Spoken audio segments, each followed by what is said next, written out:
دن چھٹی کے دن میں نے آپ کو زحمت دی. ہم گریٹفل آپ لوگ یہاں آئے.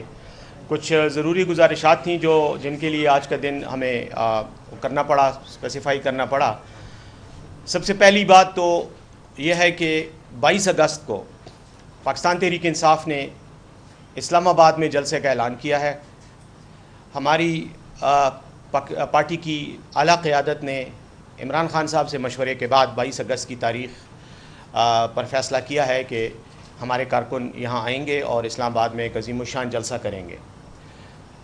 اس سلسلے میں جہاں تک پاکستان کی تنظیم کا, پارٹی کا تعلق ہے تو سب کو موبلائز کیا گیا ہے اور کارکنان کی ایک بہت بڑی تعداد آئے گی, لیکن خاص طور پر خیبر پختونخوا سے انشاءاللہ بہت بڑی تعداد میں ہمارے قافلے آئیں گے.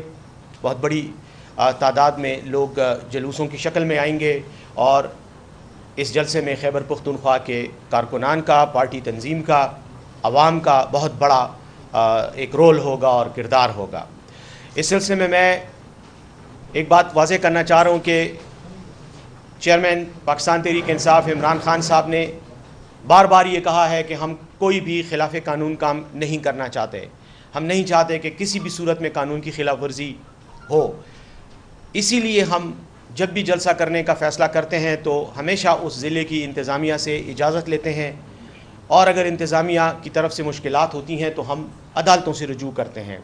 کہیں بھی ہم نے غیر قانونی طور پر زبردستی قانون کو ہاتھ میں لے کر جلسہ کرنے کی کوشش نہیں کی. لیکن اگر جیسا کہ خدشہ ہے کہ اسلام آباد کی ضلعی انتظامیہ ایک بار پھر بہانہ سازی کر کے, جھوٹے جواز تراش کر اس جلسے کی اجازت دینے سے انکار کرنے کا خطرہ, امکان اور خدشہ ہے, اس لیے میں ابھی سے بہت ہی عاجزانہ الفاظ میں حکومت اسلام آباد کو یہ کہنا چاہتا ہوں کہ جلسے کی اجازت دینا آپ کا قانونی فریضہ ہے اور ہمارا آئینی حق ہے. ہم آپ سے اپنا حق مانگ رہے ہیں. یہ پاکستان کے آئین کے تحت پاکستان کے شہریوں کا حق ہے کہ وہ جہاں بھی چاہیں اپنی سیاسی پارٹیوں کے اجتماعات, جلسے کر سکتے ہیں. ہم انتظامیہ سے درخواست کرتے ہیں کہ اس بار روڑے نہ اٹکائے جائیں اور ہمیں جلسے کی پرامن اجازت دی جائے. جلسہ پرامن ہوگا, یہ گارنٹی ہم ہر صورت میں دینے کو تیار ہیں اور ہر طرح کی گارنٹی دینے کو تیار ہیں. کوئی امن و امان کی صورتحال نہیں ہوگی. لیکن اگر پھر اس طرح کا کوئی بیان آیا کہ دہشت گرد آ رہے ہیں, مسلح لوگ آ رہے ہیں, طالبان نے دھمکی دی ہے, داعش نے دھمکی دی ہے, تو اس طرح کی لغویات اور بے بنیاد باتیں اور الزام تراشی ہمیں جلسہ کرنے سے نہیں روک سکیں گی. باوجود اس کے کہ ہم قانون کا احترام کرنا چاہتے ہیں اور ہر صورت کوشش کریں گے کہ قانون کی پامالی ہماری طرف سے نہ ہو, لیکن میں یہ بھی التجا کروں گا کہ ایسی صورتحال نہ پیدا کی جائے جس سے مزید تلخیاں بڑھیں. پاکستان اس وقت ایک بہت مشکل دوراہے پر کھڑا ہے, مشکل سیاسی حالات ہیں. اس لیے میری یہ درخواست ہے کہ اس میں مزید رکاوٹیں پیدا کر کے سیاسی مسائل کو میں مزید تلخی سے اجتناب کیا جائے. دوسرا ایشو جس پر میں بات کرنا چاہوں گا اور جو میڈیا میں آج کل کافی ہاٹ ٹاپک ہے, وہ خیبر پختونخوا میں کابینہ میں وزیر شکیل خان کی برطرفی کے نوٹیفیکیشن کے بعد پیدا ہونے والی صورتحال ہے. اس پہ میں چند باتیں کروں گا. اس پر پہلے بھی میں پریس کانفرنس کر چکا ہوں پشاور میں, اور میڈیا میں ہمارے مختلف لوگوں کے بیانات بھی آئے ہیں, وضاحتیں بھی ہم نے دی ہیں. لیکن اس کے باوجود چونکہ یہ مسئلہ ہر روز ڈسکس ہو رہا ہے, اس لیے میں سمجھتا ہوں کہ آپ کے ساتھ چند حقائق شیئر کروں. پہلی بات تو یہ ہے کہ یہ جو ایشو تھا اس کی بنیاد ایسے ہوئی کہ کچھ لوگ جو عمران خان صاحب سے جیل میں ملے, انہوں نے جیل میں مل کر عمران خان صاحب سے شکایت کی, بات کی کہ خیبر پختونخوا کے بعض محکموں میں کرپشن ہو رہی ہے. عمران خان صاحب نے اسی بات کو آگے بڑھاتے ہوئے کچھ لوگوں کو طلب کیا. جن کو طلب کیا اور جن کی طرف سے یہ بات آئی تھی ان میں ایک تو شکیل خان صاحب تھے, کیونکہ ان کے محکمے کے حوالے سے اخبارات میں, میڈیا میں, سوشل میڈیا پہ باتیں چل رہی تھیں, تو ان کو بلایا گیا. ساتھ ہی عاطف خان صاحب تھے, اسد کیسر صاحب میرے خیال میں وہ بھی تھے, اور شاید ایک دو اور لوگ تھے جن کے مجھے اس وقت نام ایگزیکٹلی یاد نہیں ہے. انہوں نے ملاقات کی, آج سے کوئی تین ہفتے پہلے کی بات ہے. جب خان صاحب نے پوچھا اور بات ہوئی تو انہوں نے ان کو حکم دیا کہ آپ جائیں اور اس سلسلے میں خیبر پختونخوا میں آپ پریس کانفرنس کر کے میری طرف سے یہ پیغام دیں تمام وزراء کو بھی اور تمام افسران کو بھی، اہلکاروں کو بھی، کہ میں کسی صورت میں بھی کرپشن کو برداشت نہیں کروں گا. زیرو ٹالرنس پالیسی ہوگی. کرپشن میں ملوث ہونے کا ثبوت جس کے خلاف بھی آیا، چاہے وہ کتنا ہی اہم ذمہ دار پارٹی کا یا حکومت کا ہو، اس کے خلاف ہم کارروائی کریں گے. اس کانٹیکسٹ میں آپ کو پتہ ہے کہ شکیل خان صاحب نے ایک پریس کانفرنس بھی کی. اس پریس کانفرنس میں پشاور میں بھی ان کے ساتھ بیٹھا تھا. وہاں پر بات چیت ہوئی اور انہوں نے بعض تحفظات کا اظہار بھی کیا اور یہ بھی کہا کہ میں خان صاحب کے حکم سے یہ سب کچھ کر رہا ہوں. اس کے بعد ایک بار پھر خان صاحب سے ملاقاتیں ہوئیں مختلف لوگوں کی، وزیر اعلیٰ صاحب کی بھی ملاقات ہوئی اور بھی جو پارٹی کے لیڈرز ہیں ان کی بات ہوئی اور میری اپنی ملاقات. میں تو یہ آپ کے ساتھی گواہ ہیں، یہ یہاں پہ بیٹھے ہوئے ہیں جو جیل میں آتے ہیں رپورٹنگ کرتے ہیں. میں تو تقریباً کوشش کرتا ہوں ہر پیشی پہ میں وہاں ہوتا ہوں. مجھے خود انہوں نے کہا اور میرے ساتھ کچھ اور لوگ تھے، ان کو کہا کہ میں ایک کمیٹی بنانے لگا ہوں جو کہ پارٹی کے سینئر ترین لوگ ہوں گے جو میرے اعتماد کے ہوں گے، ان پر مشتمل میں کمیٹی بنا کر اس قسم کی جتنی بھی شکایات آئیں گی بجائے اس کے کہ وہ میرے پاس آئیں، اس کمیٹی کے پاس جائیں گی اور کمیٹی ان کی تفتیش اور تحقیق کر کے جو بھی رپورٹ مرتب کرے گی وہ میرے پاس آئے گی اور اس کے بعد اس کی اپروول جو ہے اس میں جو ایکشن تجویز کیے جائیں گے ان تجاویز پر ایکشن لیا جائے گا. اس میں ایک انہوں نے شاہ فرمان صاحب کا نام لیا، ایک انہوں نے قاضی محمد انور صاحب جو بہت سینئر وکیل ہیں سپریم کورٹ کے، سابقہ سینیٹر بھی رہ چکے ہیں، ان کا نام، اور ایک ہمارے آپ کو پتہ ہے کہ بریگیڈیئر مصدق عباسی صاحب ہیں جو ہمارے احتساب کے لیے اور کرپشن انسداد کرپشن کے لیے خیبر پختونخوا کے وزیر اعلیٰ کے معاون خصوصی ہیں، کہ یہ لوگ پروب کریں گے، یہ لوگ بات کریں گے اور جو بھی تحفظات اور شکایات ہیں ان کا اختیار ان کو ہوگا. کمیٹی فیصلہ کرے گی اور پھر مشیر احتساب جو ہیں وہ اس پہ کارروائی کریں گے.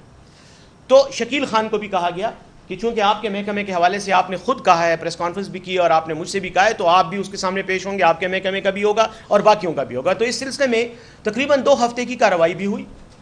مختلف لوگوں کے بیانات لیے گئے، زبانی بھی لیے گئے اور تحریری بھی لیے گئے، اور جو کچھ بھی ایویڈنس تھا اس کی بنیاد پر کمیٹی نے تجاویز مرتب کر کے وزیر اعلیٰ کو پیش کر دیں.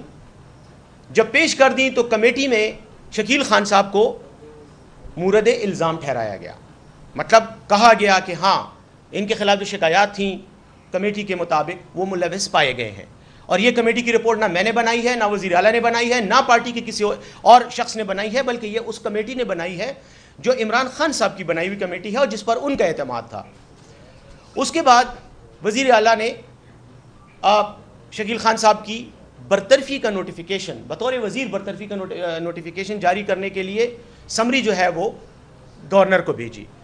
سمری پر گورنر کے سائن ہونے سے پہلے برطرفی ہو گئی، وہ انہوں نے استعفیٰ دے دیا وزیر نے خود ہی، تو بات ختم ہو گئی اور بات یہاں ختم ہو جانی چاہیے تھی.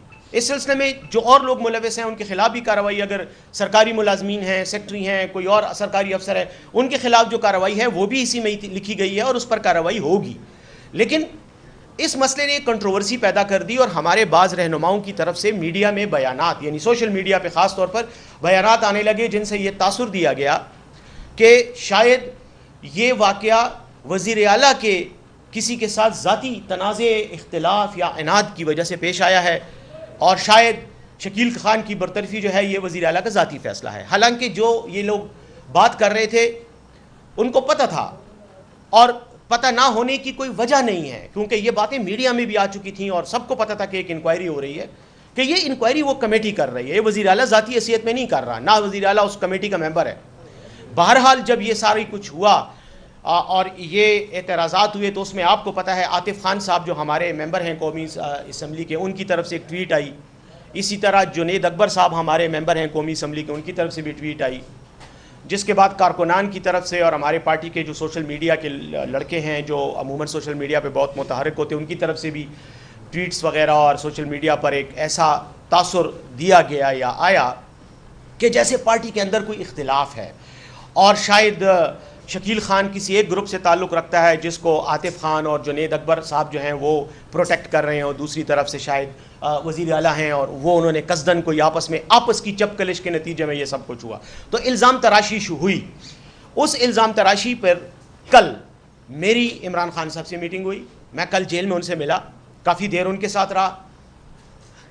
وہاں پر اس میٹنگ میں خان صاحب نے مجھے اسپیسیفکلی کہا کہ مجھے بہت افسوس ہو رہا ہے کہ ہمارے اپنے ہی لوگ اپنی ہی پارٹی کے فیصلے کے خلاف میڈیا میں جا رہے ہیں. انہوں نے یہ کہا کہ اگر کسی شخص کو پارٹی کے کسی فیصلے پر اعتراض ہے, تحفظات ہیں, تو یہ کمیٹی میری ہی بنائی ہوئی کمیٹی ہے, یہ میرے ہی نامزد کردہ سینئر ترین رہنما ہیں جو میری رائے میں پاک اور صاف ہیں, اور ان پر مجھے اعتماد ہے. ان کو میں نے یہ کام کا کہا, انہوں نے یہ کام کیا.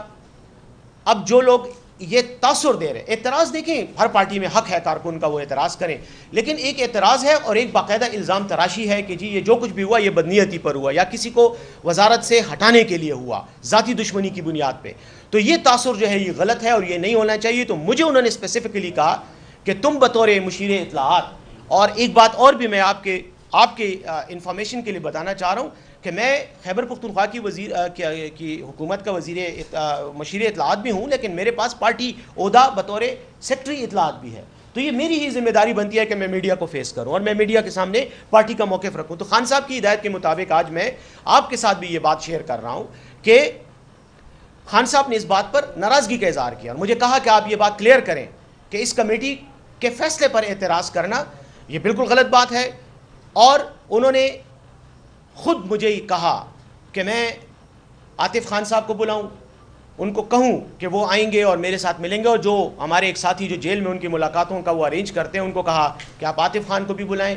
انہوں نے اسد کیسر صاحب کا بھی نام لیا کہ ان کو بھی بلائیں, اور بریگیڈیئر عباسی صاحب کا بھی کہا کہ میں ان سے بھی ملوں گا. اور کمیٹی کے جو دیگر افراد ہیں جن میں قاضی محمد انور صاحب چونکہ وکیل ہیں اس لیے وہ تاریخوں پر آ سکتے ہیں, تو ان کی منگل کو امید ہے کہ ملاقات ہوگی خان صاحب سے, اور وہ کہہ رہے تھے کہ میں خود ان سے یہ بات کروں گا کہ یہ جو سچویشن ہے اس کو آپ لوگ اس طرح سے ہینڈل کریں. بہرحال مجھے انہوں نے یہ کہا کہ آپ بریگیڈیئر مصدق عباسی صاحب کو کہیں کہ وہ دلیری کے ساتھ کھڑے رہیں, ڈٹ کر کھڑے رہیں, اور جو ذمہ داری میں نے ان کو دی ہے بغیر کسی خطرے اور پریشر کے وہ ادا کرتے رہیں.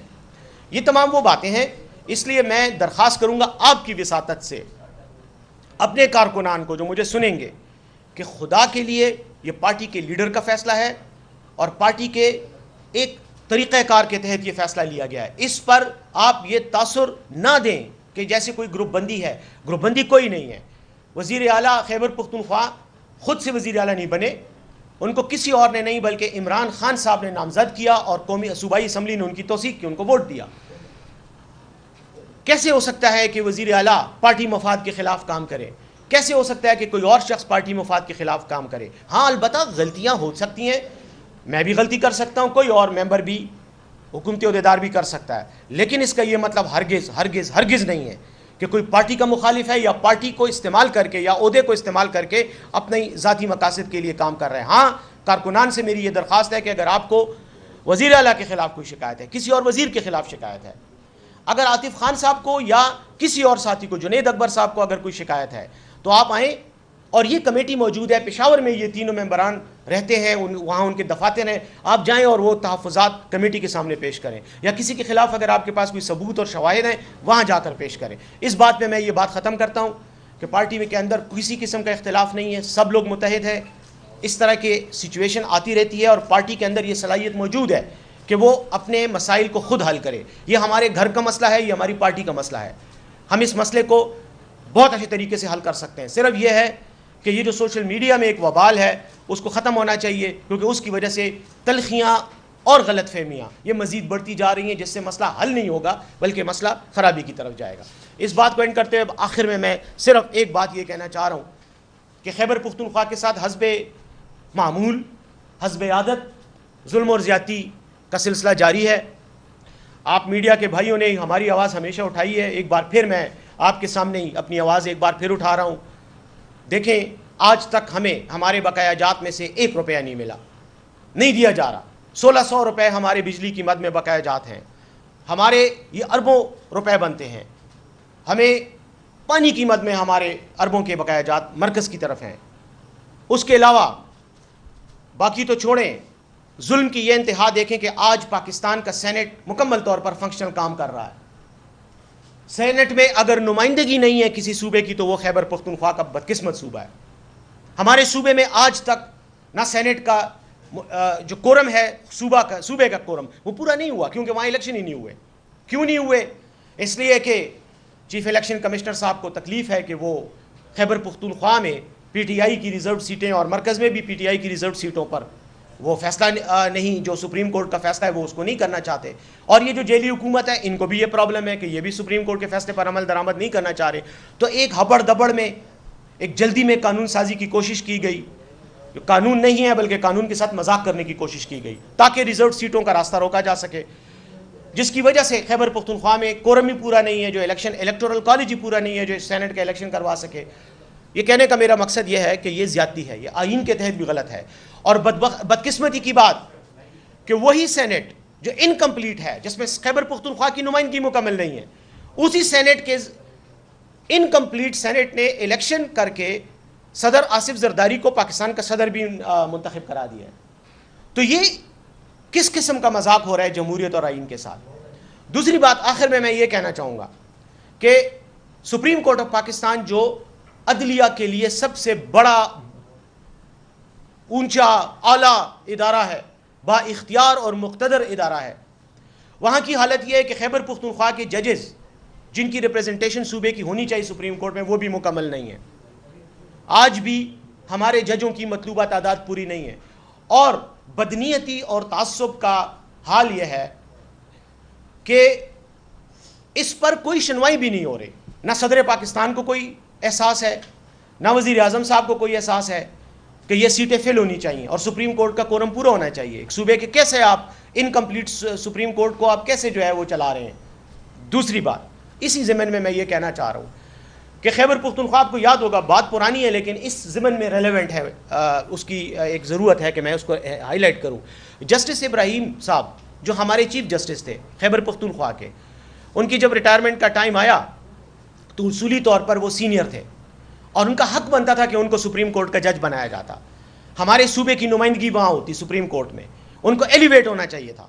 لیکن بعض لوگوں کو ان کے چند فیصلوں پر اعتراض تھا، ناراضگی تھی اور خوف تھا کہ یہ آئیں گے تو یہاں پر یہ پھر آزاد منش حیثیت میں، ایک آزاد منش جج کی حیثیت سے یہ فیصلے کریں گے. وہ خوف تھا، اس کی وجہ سے ان کو ایلیویٹ نہیں کیا گیا. اس طرح کی جو حرکتیں ہیں یہ تمام ہمیں خیبر پختونخوا میں ان کی وجہ سے ایک بد اعتمادی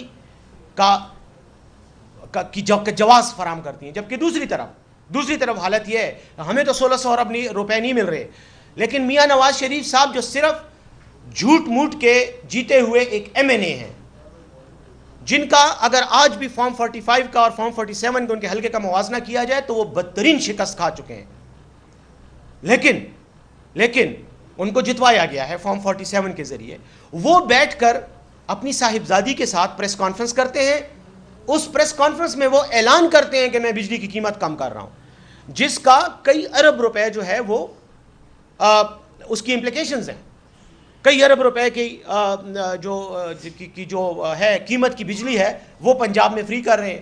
اچھا، پہلی بات تو یہ ہے کہ یہ آپ کے پاس یہ اختیار کیسے آیا؟ آپ تو ایک ایم این اے ہیں، وہ بھی جیلی. اگر الیکشن کمیشن کا ضمیر جاگ جائے یا عدالتوں میں کوئی آزاد فیصلے ہونے لگ جائیں تو میں یہ سمجھتا ہوں کہ میاں نواز شریف صاحب گھر بیٹھے ہوں گے. لیکن بلکہ گھر کیا، جیل میں ہونا چاہیے تھا، کیونکہ جو ان پر کرپشن کے الزامات ہیں. لیکن وہ آج بیٹھ کر بجلی کی قیمت کم کر رہے ہیں.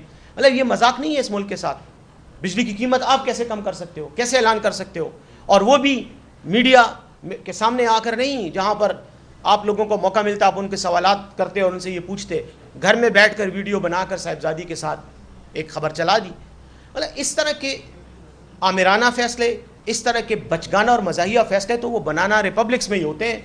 میں تو نہیں چاہوں گا کہ میں اپنے ملک کو بنانا ریپبلک کہوں، لیکن جو لوگ یہاں بیٹھے ہوئے ہیں وہ بنانا نہیں تو بندر ضرور ہیں جو فیصلے کر رہے ہیں، اور بندروں کے فیصلے ہمیشہ پھر ایسے ہی ہوتے ہیں.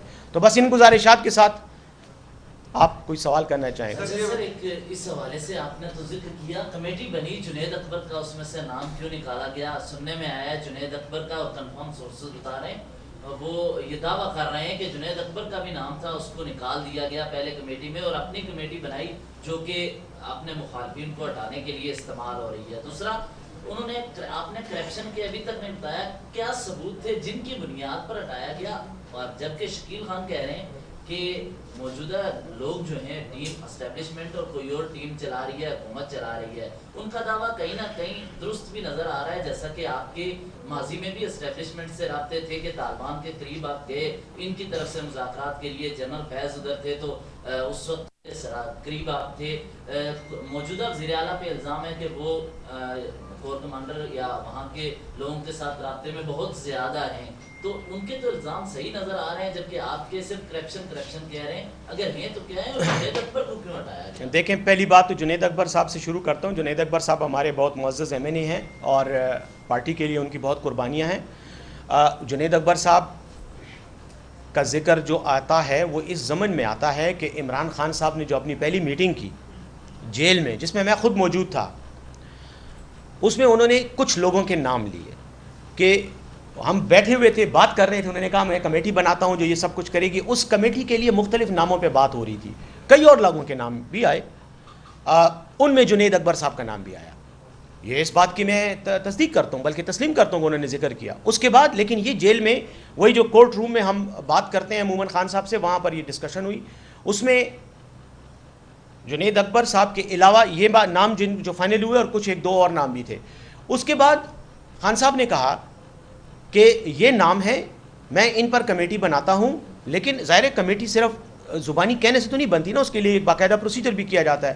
اس کے بعد خان صاحب نے ان میں سے باقی ناموں کو ہٹا کر صرف 3 لوگوں کا کہا، بلکہ 3 بھی نہیں ہے، اگر آپ دیکھیں تو 2 لوگ ہیں ایکچولی، کیونکہ جو مشیر احتساب ہے عباسی صاحب، وہ تو ویسے ہی ذمہ دار ہیں، حکومتی ذمہ دار ہیں، معاون خصوصی ہیں وزیر اعلیٰ کے، تو ان کا تو کام ہی یہی ہے، وہ بطور معاون خصوصی اس کمیٹی کے ممبر ہیں۔ باقی 2 لوگوں کو صرف، ایک قاضی انور صاحب وہاں بیٹھے ہوئے تھے جس وقت یہ ڈسکشن ہوئی، اور اس میں جنید صاحب کا بھی نام لیا گیا، اس میں انکار کوئی نہیں کرتا، اور نہ یہ بات کوئی چھپی ہوئی بات ہے، اور شاہ فرمان صاحب کا نام لیا گیا۔ شاہ فرمان صاحب اس میٹنگ میں موجود نہیں تھے، ان دونوں کے نام لیے گئے، جنید اکبر صاحب کا بھی نام لیا گیا۔ لیکن جب ایک ہفتے بعد جب کمیٹی فائنل ہوئی تو اس میں سے جنید اکبر صاحب یا باقی لوگوں کے نام نہیں تھے، صرف یہ 2 لوگوں کے نام آئے، اور ان کو کلب کیا گیا عباسی صاحب کے ساتھ کہ یہ تینوں مل کر کسی بھی کیس کی تفتیش کریں گے یا پروسیڈنگز کریں گے۔ ایک تو یہ بات میں کلیئر کر دوں، اور دیکھیں میں پھر ایک بات ریپیٹ کرتے ہوئے کہہ رہا ہوں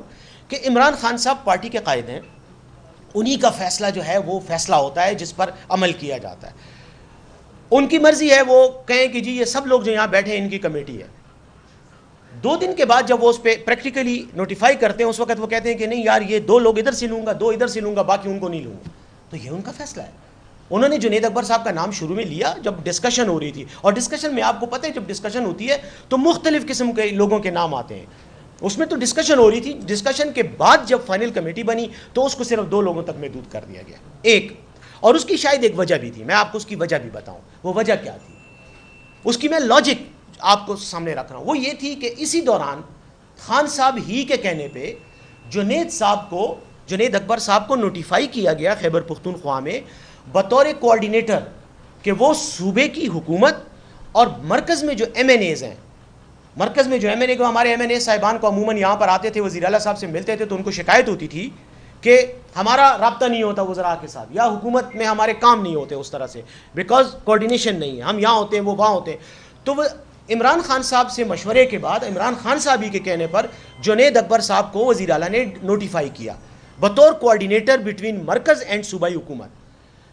ایک تو یہ بات تھی، اس لیے ان کو جو ہے وہ کیا گیا، کیا کہتے ہیں، یعنی اس کمیٹی سے ہٹایا گیا، کیونکہ پھر یہ ڈوئل رول ہوتا ہے۔ دیکھیں کمیٹی میں جب آپ بیٹھتے ہیں تو پھر آپ کے پاس اور کوئی ذمہ داری نہیں ہونی چاہیے، یہ ایک بڑی بیسک سی بات ہے، کیونکہ اگر میں وزیر بھی ہوں، میں مشیر بھی ہوں، اور میں اس کمیٹی کا ممبر ہوں جس میں ہو سکتا ہے کہ کل میرے خلاف انکوائری آ جائے، میری محکمے کے بارے میں شکایت آ جائے کہ جی آپ نے فلاں جگہ میں کرپشن کی ہے، یا میں ایم این اے ہوں اور میرے ہی کولیز کے خلاف کوئی شکایت آ جائے، تو اس سلسلے میں پھر یہ فیصلہ کیا گیا کہ جو بھی کمیٹی کے ممبران ہوں گے وہ کسی عہدے پر نہیں ہوں گے، نہ پارٹی عہدے پہ ہوں گے، نہ وہ کیا کہتے ہیں کسی سرکاری عہدے پہ نہیں ہوں گے، یا آئینی عہدے پہ نہیں ہوں گے، پارٹی عہدے پہ ہو سکتے ہیں۔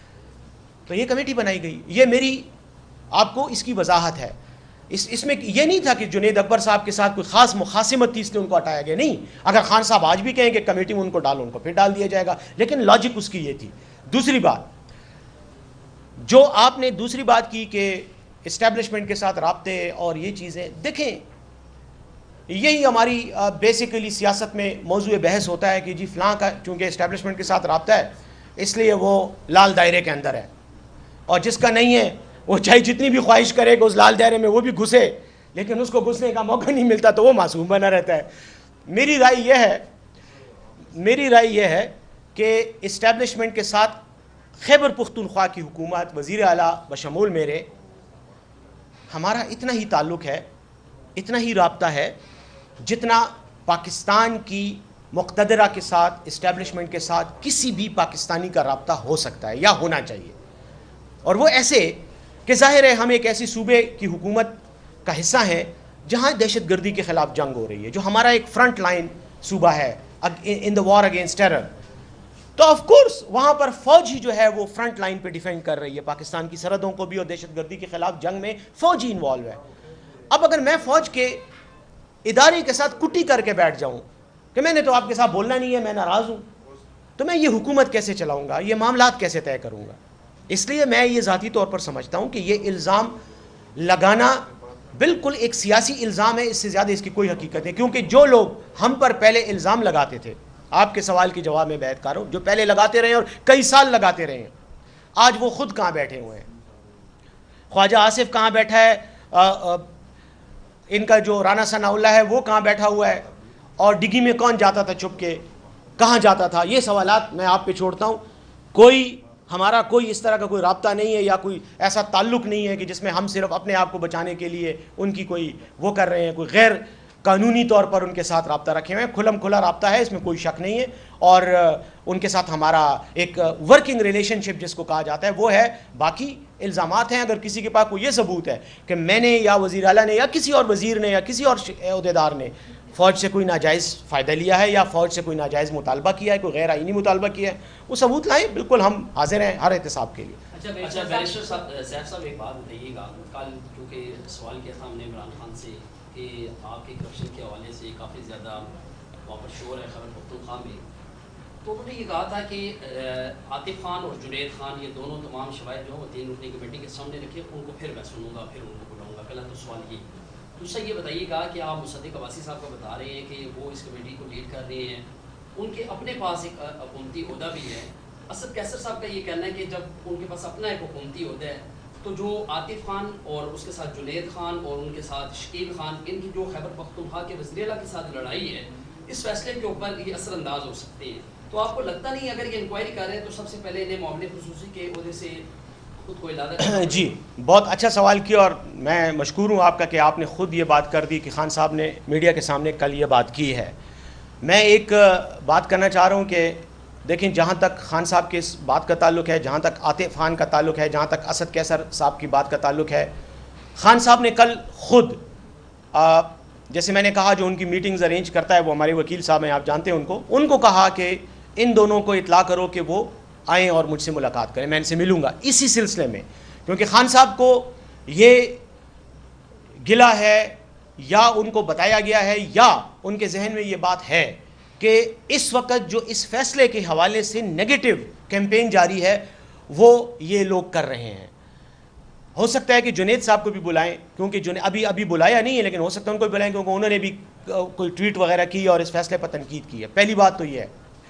دوسری بات یہ ہے کہ جہاں تک آپ کے اس سوال کا تعلق ہے کہ عباسی صاحب کا، میں نے کہا کہ جو کمیٹی کے ممبران بنائے گئے ہیں وہ دو ہیں. ایک شاہ فرمان صاحب ہیں جن کے جو سابق گورنر ہیں، آپ جانتے ہیں ان کو، اور پارٹی کے فاؤنڈنگ ممبرز میں سے ہیں، لیکن ان کے پاس اس وقت کوئی عہدہ نہیں ہے سرکاری. دوسری طرف قاضی محمد انور صاحب ہیں، آپ جانتے ہیں ان کو، سیزنڈ سیاستدان بھی ہیں اور سیزنڈ لائر بھی ہیں، ایڈوکیٹ ہیں، سپریم کورٹ کے سینئر ایڈوکیٹ ہیں. ان کو بنایا گیا ہے. وہ بھی پارٹی کے سینئر عہدیدار وہ ہیں، لیڈر ہیں، رہنما ہیں، بانی ارکان میں سے میں سمجھتا ہوں وہ ہیں، لیکن عہدیدار حکومت کے نہیں ہیں. بریگیڈیئر عباسی صاحب از جسٹ ون ممبر. ہم نے کہیں یہ نہیں کہا کہ وہ کمیٹی کے سربراہ ہیں، کمیٹی میں سربراہ نہیں ہیں. البتہ اگر کسی سینئر ممبر کو بطور سربراہ آپ خود کہنا چاہیں کہ جی یہ ہمارے بڑے ہیں تو وہ قاضی انور صاحب ہیں اور کوئی نہیں ہے اس میں. یہ تینوں ممبران جو ہیں ان کا کام یہ ہے کہ یہ ہر معاملے کی تفتیش کریں گے. اب عباسی صاحب کی ضرورت کیوں پیش آئی کمیٹی میں؟ وہ اس لیے پیش آئی کہ وہ ہیں معاون خصوصی برائے احتساب اور کرپشن، یہ شعبہ ہی ان کا ہے. اور اس حوالے سے کمیٹی کے ممبران جو کہ سرکاری عہدیدار نہیں ہیں ان کے پاس قانونی اختیار نہیں ہے کہ اگر ان کو یہ کہا جائے کہ جی محمد علی سیف جو ہے یہ کرپشن میں ملوث ہے اور اس کے خلاف کارروائی ہونی چاہیے، تو وہ یہ تو بات کر سکتے ہیں کہ بھئی ہاں ملوث ہیں، لیکن میرے خلاف کارروائی کیا ہو یہ ان کے پاس اختیار نہیں ہوگا.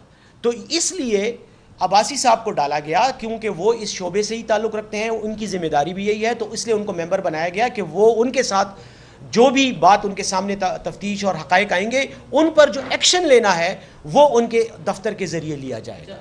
یہ اس کی وضاحت تھی، بس میں نے اس حد تک کر دی.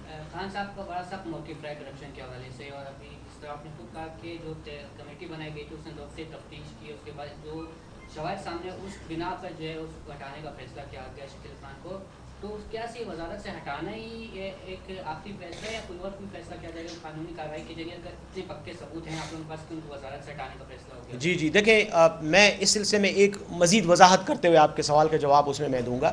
وہ وضاحت یہ کرنی ہے کہ کمیٹی کا جو فیصلہ ہے، جو ان کی رپورٹ ہے، وہ صرف اور صرف کمیٹی نے دیکھی ہے اور وزیر اعلیٰ صاحب نے دیکھی ہے، نہ میں نے دیکھی ہے، نہ میرے خیال میں پارٹی کے کسی اور کارکن کے پاس ہے.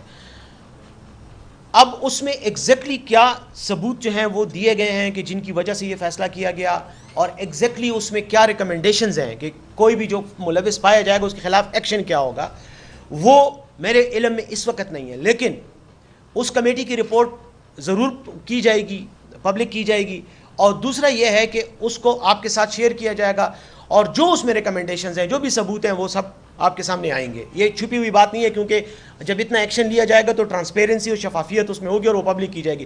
صرف ایک بات مکمل کر لوں، یہ جو آپ کا دوسرا سوال ہے کہ باقیوں کے خلاف ایکشن، یار جو بھی ایکشن ہوگا قانون کے مطابق ہوگا، لیکن قانون کے مطابق پہلا ایکشن یہی تھا نا کہ اگر میں یہاں کرسی پر بطور وزیر یا مشیر بیٹھا ہوں اور میرے اوپر یہ الزام ہے کہ میں نے کرپشن کیا، تو سب سے پہلے تو تقاضا یہ ہے کہ مجھے اس کرسی سے اٹھا کے وہاں بیٹھایا جائے. اگر میں خود نہیں اٹھتا تو مجھے ڈی نوٹیفائی کیا جائے، اور اگر میں خود ریزائن کر کے وہاں بیٹھ جاتا ہوں تو بہت اچھی بات ہے. اس کے بعد نیکسٹ اسٹیپ میں کارروائی. اس میں نے آپ کو بتایا جب سرکاری اداروں میں کرپشن ہوتی ہے تو صرف وزیر تو انوالو نہیں ہوتا نا. اگر وزیر کے خلاف ثبوت ہیں وہ انوالو ہوگا، اگر وزیر کے خلاف نہیں ہے، سرکاری اہلکار ہیں، افسر ہیں، ان کے خلاف بھی ہوگا. ان کے خلاف پھر آپ کو پتہ ہے قانون کا اپنا ایک طریقہ کار ہے، تو وہ سارا پروسیس فالو کیا جائے گا. لیکن ابھی تو پہلے اسٹیپ میں یہ بات چونکہ میڈیا میں آ گئی، اور ہم نہ کرتے میڈیا میں یہ میڈیا میں بات بیسیکلی شکیل خان صاحب نے جب ریزائن دیا تو وہ میڈیا میں انہوں نے دے دیا، سوشل میڈیا پہ آ گیا. رات کو 3 بجے مجھے مختلف ٹی وی چینل سے ٹیلی فون آئے کہ جی یہ کیا ہو گیا. اس کی وجہ سے یہ چیز پبلک ہو گئی. یار ایک ریکویسٹ کرتا ہوں، وہ صاحب یار بڑی شرافت سے ہاتھ اٹھا کے، ان کا حق بنتا ہے کافی دیر سے.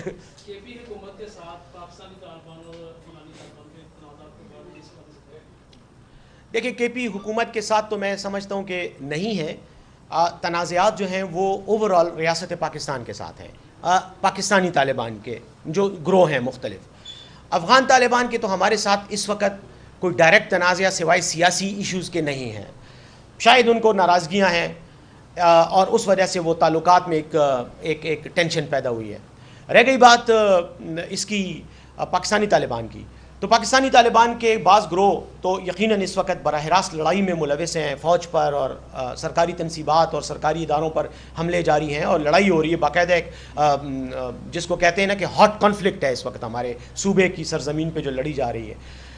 اس سلسلے میں میرا یہ خیال ہے کہ پاکستان کی جو فوج ہے ہر روز قربانیاں دے رہی ہے، اور ہم انہیں سلام بھی پیش کرتے ہیں اور ان کے ساتھ شانہ بشانہ کھڑے ہیں. رہ گئی بات اس بات کی کہ اس کا آگے مستقبل کیا ہونا چاہیے، تو دیکھیں اس کے بارے میں تو میں کم از کم یہ ذاتی حیثیت میں سرکاری موقف کی وہ نہیں کر رہا. نہ ہی یہ خیبر پختونخوا کا ایشو ہے اس لیے کہ یہ وفاق کا ایشو ہے. اگر طالبان کے ساتھ کوئی بات ہوگی یا لڑائی کا فیصلہ ہے یا بات چیت کا فیصلہ ہے تو وفاقی حکومت کرے گی. لیکن میں ایک پاکستانی کی حیثیت سے اور یا طالبان کے معاملات میں تھوڑا سا چونکہ میرا کردار ماضی میں رہا ہے، تو میں یہ سمجھتا ہوں کہ ہمیں مذاکرات کے دروازے کھولنے چاہیے. مذاکرات کے دروازے کھولنے میں کوئی مذائقہ نہیں ہے، اور مذاکرات کے دروازے کھولنے کا مطلب یہ نہیں ہوتا کہ یا تو آپ نے شکست تسلیم کر لی ہے یا آپ نے مخالف کا موقف تسلیم کر لیا ہے اور یا آپ ان کے لیے دل میں کوئی ہمدردی رکھتے ہیں. نہیں, لڑائی آپ جاری رکھیں. اگر پاکستان کی ریاست کی حدود میں طالبان مسلح کوئی بھی شخص ہو, چاہے وہ طالبان ہو, چاہے داعش ہو, چاہے کوئی اور گروپ ہو, ان کی طرف سے اگر مسلح کارروائی ہوتی ہے, دہشت گردانہ کارروائی ہوتی ہے, اس کا بھرپور جواب دینا چاہیے. اپنا دفاع بھی کریں گے اور ان کو بھی ماریں گے. لیکن ساتھ ہی ساتھ اگر بات چیت بھی چل رہی ہے تو کوئی نقصان نہیں ہے. ہو سکتا ہے کہ کوئی ایسا حل نکل آئے جس کے ذریعے ہم ہاسٹیلیٹیز سے آگے بڑھ کر ایک اچھے طریقے سے معاملے کو ختم کر سکیں. اپنی جو ہماری انسانی جانوں کا جو نقصان ہو رہا ہے, املاک کا نقصان ہو رہا ہے, اور قوم کی پوری توجہ ایک ایسے مسئلے میں الجھی ہوئی ہے جس کا کوئی نیٹ آؤٹ پٹ نہیں ہے, قوم کو کوئی فائدہ نہیں ہے, تو میرے خیال میں جنگ ختم ہونی چاہیے. اس کے لیے اگر ہماری طرف سے پیش رفت ہو سکتی ہے, یعنی حکومت کی طرف سے, تو میں تو کہوں گا یہ جو سوئے ہوئے لوگ ہیں فارم 47 والے, کہ اور تو تمہاری عاقبت بھی خراب ہے, دنیا بھی ذلیل ہے, ذلت کا سامنا کر رہے ہو, عاقبت میں آخرت میں بھی تمہاری حالت پتلی ہوگی, کیونکہ دیانت داری سے تم نے کام نہیں لیا, بددیانتی سے کروڑوں 25 کروڑ عوام کا تم نے حق چرایا ہے. تو اللہ اپنا حق تو معاف کر دیتا ہے, عوام کا حق نہیں معاف کرتا قوم کا. آپ آخر میں جاتے جاتے کم از کم یہ فیصلہ تو کر لو کہ افغانستان کے ساتھ اپنے کوئی لوگ بھیج کے ان کے ساتھ تعلقات تو ٹھیک کر لو. افغانستان ہمارا پڑوسی ہے, چاہے وہاں پر اچھے لوگ حکمران ہو یا برے لوگ حکمران ہو, ہمارا ان کے ساتھ ایک تعلق کا ہونا تو ضروری ہے. ہمارا اتنا انٹریکشن تو ہو کہ ان کے لوگ یہاں آئیں, ہمارے لوگ وہاں جائیں. اب افغانستان کو اٹھا کے ہم افریقہ تو نہیں لے جا سکتے, اور نہ پاکستان کو اٹھا کے ہم جنوبی امریکہ لے جا سکتے ہیں, یہیں پہ ہم نے رہنا ہے. تو میری سوچ یہ ہے کہ عقل کا تقاضا ہے, ہوشمندی کا تقاضا ہے کہ کم از کم اس معاملے میں مثبت انداز میں پیش رفت ہونی چاہیے, اور اگر مذاکرات کا آغاز ہو جائے تو اس سے بہتر اور اس وقت ہمارے پاس کوئی اور آپشن نہیں. اس نے نہیں کیا سوال یار, بس ابھی رؤوف حسن جو ہے اس کے رابطے جو ہے انڈیا کے کسی صحافی سے, تو ترجمان کے بھی اس کو کس طرح دیکھیں؟ انڈین صحافی سے میں دیکھیں, مجھے خیر انڈین صحافی کا تو مجھے نہیں پتا, لیکن رؤوف حسن صاحب ہمارے سیکٹری اطلاعات ہیں, مرکزی سیکٹری اطلاعات ہیں, پارٹی کے سینئر رہنماؤں میں سے ہیں, اور اطلاعات کے سیکٹری ہیں.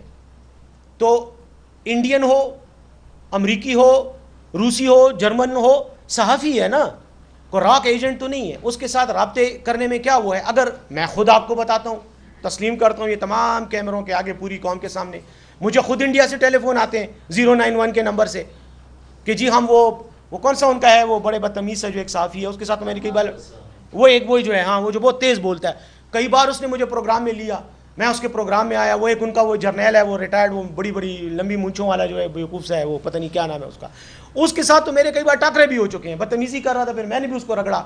تو کہنے کا مقصد یہ کہ ہمارے تو سب کے رابطے ہیں انڈین صحافیوں کے ساتھ, کون سی بڑی بات ہے؟ ہمیں فون کرتے ہیں, ہم سے موقف لیتے ہیں کہ جی یہ ہوا, آپ کا کیا موقف ہے. بعض اوقات ٹی وی چینلز پہ بلاتے ہیں, ہم ٹی وی چینلز پہ جائیں یا نہ جائیں وہ اور بات ہے. میں نے تو اب جانا چھوڑ دیا کیونکہ بدتمیزی کرتے تھے اور بات کو کاٹتے ہیں, آپ کو موقف صحیح طریقے سے پیش نہیں کرنے دیتے, لیکن جاتا رہو, ریکارڈڈ ہے. تو اس لیے رؤوف حسن صاحب پر یہ الزام لگانا میرے خیال میں ایک بہت بھونڈا الزام ہے. اور دوسری بات یہ, اگر الزام کسی پہ لگانا ہے تو میاں نواز شریف صاحب پہ لگائیں, جنہوں نے اپنے گھر میں دعوتیں دی تھیں, بغیر سرکاری پراپر پروسیجر کے لوگوں کو ویزے جاری کیے, اپنی شوگر ملوں میں ان کو نوکریاں دی, تنخواہیں دیں, ان سے پوچھ گچھ کی جائے. اس کے بعد رؤوف حسن صاحب بھی اپنی وضاحت کر لیں گے. ہاں جی سر, میرے لیے بڑی تشویشناک صورتحال سامنے آئی اس وقت جس وقت آپ نے تو 30 منٹ کی کانفرنس کی ہے, لیکن جس وقت ایک سوال ہوا کہ کرپشن کے ثبوت کیا ہے, آپ نے کہا کہ میں نے تو دیکھے ہی نہیں. یعنی آپ نے کرپشن کے ثبوت نہیں دیکھے, وزیر اعلیٰ تو صرف علم ہے یا کمیٹی کا ہے, لیکن آپ نے شکیل خان کو کرپٹ قرار دے دیا, اس کو خراب قرار دے دیا, اس کے ڈیفینڈ کرنے والوں کو غلط بیانی کرنے کا مرتکب جیسا قرار دے دیا. تو یعنی آپ نے ثبوت بھی نہیں دیکھے, اتنے الزامات کیسے لگا دیے؟ جی نہیں, میں نے یہ نہیں کہا کہ میں نے ثبوت نہیں دیکھے. اگر آپ میرے الفاظ کو یاد کریں, وہ کریں, کال کریں, میں نے کہا میں نے رپورٹ نہیں دیکھی. رپورٹ جو کمیٹی نے مرتب کر کے وزیر اعلیٰ کو دی ہے وہ صرف کمیٹی کے ممبران نے دیکھی ہے, ظاہر انہوں نے بنائی ہے اور وزیر اعلیٰ نے پڑھی ہے, اس پہ اسی لیے ڈی نوٹیفیکیشن کا ایکشن ہوا. ثبوت میں نے دیکھے ہیں, ٹھیک ہے, ثبوت میں نے دیکھے ہیں, اور شکیل خان صاحب نے بھی دیکھے ہیں, اور شکیل خان صاحب اور میں نے ایک ہی جگہ بیٹھ کے دیکھے ہیں. ٹھیک ہے, اب میں اس سے زیادہ اور بات اس لیے نہیں کروں گا کہ کمیٹی کی ثوابدید کمیٹی کی ہے نا. دیکھیں نا, اب آپ ایک چینل کو ریپرزینٹ کر رہے ہیں تو ثوابدید چینل کی ہے کہ وہ اب یہ آپ کا سوال چلائے یا نہ چلائے, لیکن آپ نے سوال کیا, میں نے جواب دے دیا. اسی طرح چونکہ وہ کمیٹی بائی اختیار ہے تو کمیٹی, اور میں نے کہا آپ کو کمیٹی ان قریب, میرا اپنا خیال یہ ہے کہ نیکسٹ ویک وہ اپنی رپورٹ پبلک کریں گے، کیونکہ وہ پہلے عمران خان صاحب کو دکھائیں گے. اور میں نے کہا جو کمیٹی کے سینئر بزرگ رہنما ہیں قاضی انور صاحب، وہ ٹیوزڈے کو ملاقات کر رہے ہیں خان صاحب کے ساتھ، وہاں وہ بات کریں گے، وہ ان سے اجازت لیں گے. ساتھ میں ایک اور بھی بتاؤں، مصدق عباسی صاحب آئے تھے، کمیٹی کی رپورٹ جب بنی وہ خان صاحب کے پاس آئے تھے یہی کرنے کے لیے. لیکن اگر آپ وہاں پہ یا آپ کے ساتھ بیٹھے ہوئے آپ کے دوست ان سے پوچھ سکتے، اس دن وہ آئے، وہ گیٹ پہ کھڑے رہے 3-4 گھنٹے، انہوں نے انتظار کیا. ان کا نام بھی ملاقاتیوں کی لسٹ میں تھا، لیکن ان کو خان صاحب سے ملاقات نہیں کرنے دی گئی. اب چونکہ خان صاحب جیل میں ہیں، اس لیے وہ ظاہر ہے اتنی کھل کر اور اتنی ایز کے ساتھ ہم نہیں جا سکتے. میں خود بطور وکیل جاتے ہوئے، آپ کو پتہ ہے یار، آپ جیل میں ہمیں ملتے رہتے ہیں سارا دن، ہم گیٹ پہ آپ کے ساتھ ہی کھڑے رہتے ہیں اور اندر بھی جانے کا کیا طریقہ ہوتا ہے. اس لیے ان وجوہات کی بنا پہ خان صاحب کے ساتھ ابھی وہ رپورٹ اس طرح سے شیئر نہیں ہوئی، اور نہ یہ رپورٹ کاغذ کوئی اندر لے جانے دیتے ہیں. میری تو جیبوں کی ایسی تلاشی لیتے ہیں جیسے میں نے جیب میں کوئی ہیروئن کی پڑیا کہیں پہ ٹھوسی ہوئی اور وہ جا کے کسی کو دینے جگہ. اتنی سخت تلاشی ہوتی ہے یار. یہ ٹائی کا جو ناٹ ہوتا ہے، آپ یقین کریں یہ بھی کھول کے جو ہے اس کو بھی چیک کرتے ہیں کہ یہ ناٹ کے اندر تو کوئی چیز نہیں چھپی ہوئی. اور تو چھوڑے، میری ٹائی کا ایک پن تھا، وہ مجھے کسی نے گفٹ کیا ہوا تھا، وہ بدبختی سے میں نے وہ لگا لیا. وہاں گیا، کہتے ہیں یار یہ تو ہم آپ کو نہیں اندر جانا. میں نے کہا یار ٹائی کا پن ہے، اس کو دیکھ لو، اس میں کدھر کو نہ کیمرہ ہے نہ اس میں کوئی ریکارڈنگ ہے. نہیں جی یہ ہم ادھر رکھیں گے. وہ ادھر رکھ دیے. جب میں واپسی پایا وہ پینی کو اٹھا کے لے گیا. تو ہمارے ساتھ یہ حرکتیں ہوتی ہیں. تو رپورٹ کیسے ہم اندر لے کے جائیں. لیکن بہرحال جب یہ لوگ ملیں گے تو عباسی صاحب بھی اور قاضی انور صاحب بھی، تو براہ راست ان کو یہ خود بتائیں گے. اجازت ان کی لینی ضروری ہے کیونکہ وہ پارٹی کے چیئرمین ہے کہ اب ہم اس کو پبلک کریں گے. تو وہ کریں گے جنہوں نے رپورٹ بنائی ہے. مجھے بھی آپ ان کے ساتھ بیٹھا ہوا دیکھا پائیں گے کیونکہ میری ذمہ داری ایسی ہے. اور اسی ذمہ داری کی وجہ، آخری بات کرتے ہوئے میں بات ختم کر رہا ہوں، کہ سوشل میڈیا پر وزیر اعلیٰ کو اتنی گالیاں نہیں پڑ رہی جتنی مجھے پڑ رہی ہیں، کیونکہ میں میڈیا پہ آپ کے ساتھ بات کرتا ہوں تو لگتا ہی ہے کارکنان کو جیسے شاید اس ساری گیم کے پیچھے میں ہوں. حالانکہ وہ میرا کام جو ہے وہ میسنجر کا ہے، اور انگریزی کا آپ کو پتہ ہے محاورہ ہے کہ ڈونٹ کل دا میسنجر. جو پیغام رساں ہوتا ہے اس کو نہ مارا کرو، اس کا قصور نہیں ہوتا، وہ کسی کا پیغام لے کے آیا ہوتا ہے. تو بہرحال ان گزارشات کے ساتھ میں آپ کا مشکور ہوں، آپ کا ٹائم لیا، اور ریکویسٹ ہے کہ یار یہ چلا بھی دینا اپنے ٹی وی چینل والوں کو، کہنا یہ نہ ہو کہ چلیں بہت اچھی بات ہے. یار وہ عظمیٰ بخاری اور مریم کو تو بھول ہی گیا ہے یار. ان کے بارے میں صرف 2 الفاظ آپ کو کہنا چاہ رہا ہوں کہ ہماری راج کماری صاحبہ جو ہیں، آپ کو پتہ ہے اخبارات میں، یہ میں خود نہیں کہہ رہا، یہ میں آپ ہی کے ساتھیوں کی، میڈیا کے لوگوں کی باتیں بتا رہا ہوں کہ پنجاب میں کامرس کالجز بند ہو گئے ہیں، پنجاب کے سرکاری سکول جو ہیں وہ نجی شعبے کے حوالے کر دیے گئے ہیں. پنجاب میں 2 ارب روپے کی لاگت سے صرف 29 گھر بنائے جا رہے ہیں سرکاری افسران کی خاطر، اعلیٰ سرکاری افسران کے لیے. رہ گئی بات ہماری، ہم نے صرف 2 لاکھ روپے ماہوار اپنے ان وزراء کو جن کے پاس اپنا گھر نہیں ہے ان کو گھر دینے کی بجائے اس لیے دیے کہ اگر ان کو کرائے پہ، ظاہر ہے وہ کرائے پہ گھر، اگر کسی کا اپنا گھر نہیں ہوتا اور پشاور میں رہائش پذیر ہے تو اس نے کرائے پہ گھر لینا ہے، تو کرائے کے گھر کے لیے 2 لاکھ روپے، جس میں ان کے بجلی کے بل، ٹیلی فون کے بل، پانی کا بل، یہ سب کچھ شامل ہوگا اور کرایہ بھی شامل ہوگا. وہ ہم نے اس وجہ سے بڑھائے تھے، کابینہ نے فیصلہ کیا تھا کہ سرکار اگر ان کو گھر بنا کے دے گی تو وہ کروڑوں نہیں بلکہ اربوں روپے کا خرچہ ہے. اس لیے ہم وہ نہیں کرنا چاہ رہے تھے. وزیر کا کوئی پتہ نہیں ہوتا، آج وزیر ہے، کل آج میں ہوں، ہو سکتا ہے کل میں آپ کے سامنے بطور وزیر نہ ہوں، سابق وزیر بن چکا ہوں. تو ایٹ لیسٹ جو کرایہ ہوگا اس میں میں نے گھر لینا ہے، اگر مجھے رہنا ہے تو میں وہاں رہوں گا، اگر کل میں برطرف ہو جاتا ہوں تو گھر فارغ. تو یہ اس وجہ سے ہم نے کیا. ان کا حال یہ ہے کہ کروڑوں روپے جو ہیں وہ ایک فنکشن پہ لگائے جا رہے ہیں، اور راج کماری صاحبہ جو ہیں وہ ٹک ٹاک کر رہی ہیں، اور کوئی خاتون ایک جو ہے وہ، میں نے اس دن کوئی ای بائکس کے بارے میں بات کی کہ وہاں پہ اسٹوڈنٹس کو ای بائکس دیے جا رہے ہیں، اس میں بھی گڑبڑ ہو رہی ہے کیونکہ کمشنوں کا کھاتا میڈیا سے ہمیں پتہ چلا.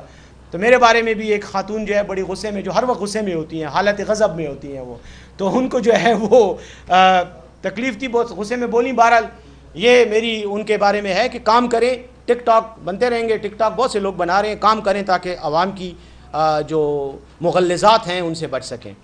بہت شکریہ جی، تھینک یو.